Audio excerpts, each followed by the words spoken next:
so unstoppable that it conquered entire countries in just weeks?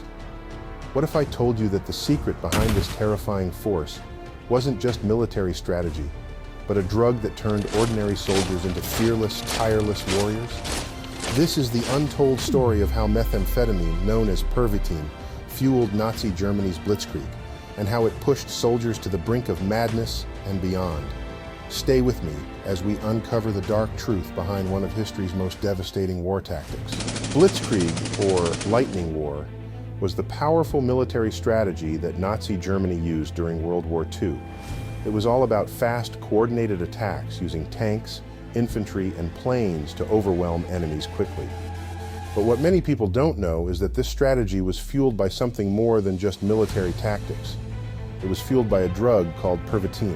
As Hitler prepared for war, he needed soldiers who were fearless, aggressive, and tireless. Even though Nazi Germany had strict anti-drug laws, the need for an edge on the battlefield led to the creation of a new drug, methamphetamine, made by a Berlin pharmaceutical company in 1937.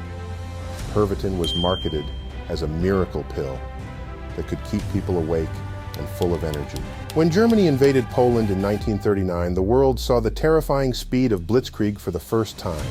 What they didn't see was that many of the German soldiers were high on Pervitin. The drug made them feel invincible, kept them awake for days, and dulled their fear. In just 2 weeks, these meth-fueled troops took over Poland. The success of this invasion made Pervitin extremely popular in the German military. Author Norman Ohler, who wrote the book Blitzed, uncovered the truth about drug use in Nazi Germany. He found that Pervitin wasn't just a tool, it was a key part of Germany's war strategy. Soldiers on Pervitin could keep going long after they should have been exhausted. Winston Churchill, the British Prime Minister, was shocked by how fast the German army moved. He didn't know that the soldiers weren't resting because they were on meth, a dangerous contradiction. The Nazi regime was full of contradictions. They outlawed drugs like morphine and cocaine, yet they pushed Pervitin because it helped win battles. Even though drug use was punishable by death, the benefits of Pervitin on the battlefield were too good for the Nazis to pass up. The same government that condemned drug users was now depending on a powerful stimulant to keep their war machine going. Pervitin wasn't just a regular stimulant. It was pure methamphetamine, which worked by releasing dopamine and noradrenaline in the brain. This made the soldiers feel super alert, full of energy, and fearless. The effects of Pervitin could last over 12 hours, which meant soldiers could fight for much longer without needing rest. This made Pervitin the perfect drug for Blitzkrieg. In 1940, when Germany invaded France, Pervitin played a huge role.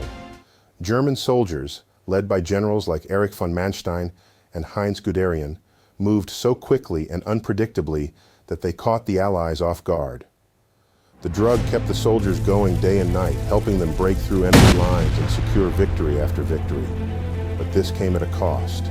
Pervitin was incredibly addictive and had serious side effects. Dr. Otto Ranke, who was a big supporter of the drug, later admitted that while it boosted performance, it also led to exhaustion and dependency.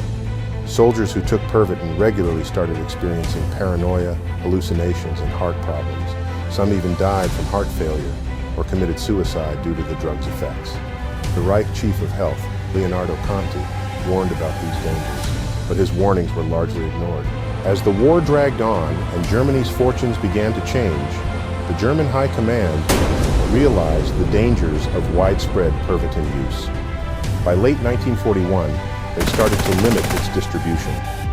The drug that had fueled their early victories was now leading to breakdowns in discipline and morale.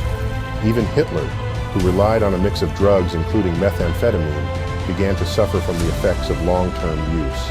Take a moment to watch the video and decide for yourself what conclusions you draw from his body language during 1936 Olympics in Germany.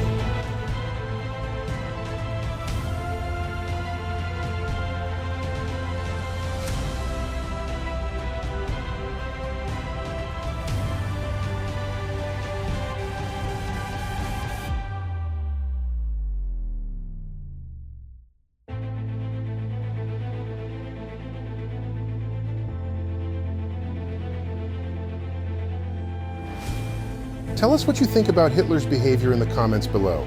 The story of Pervitin and its role in World War II is a chilling reminder of the extremes the Nazi regime was willing to go to win. Blitzkrieg wasn't just a triumph of military strategy, it was also powered by a dangerous drug that left a trail of destruction in its wake. If you found this story about Hitler's meth-fueled army eye-opening, please like, comment, and subscribe. We'd love to hear your thoughts on the ethical implications of using drugs in war and what other historical topics you'd like us to cover. Thanks for watching.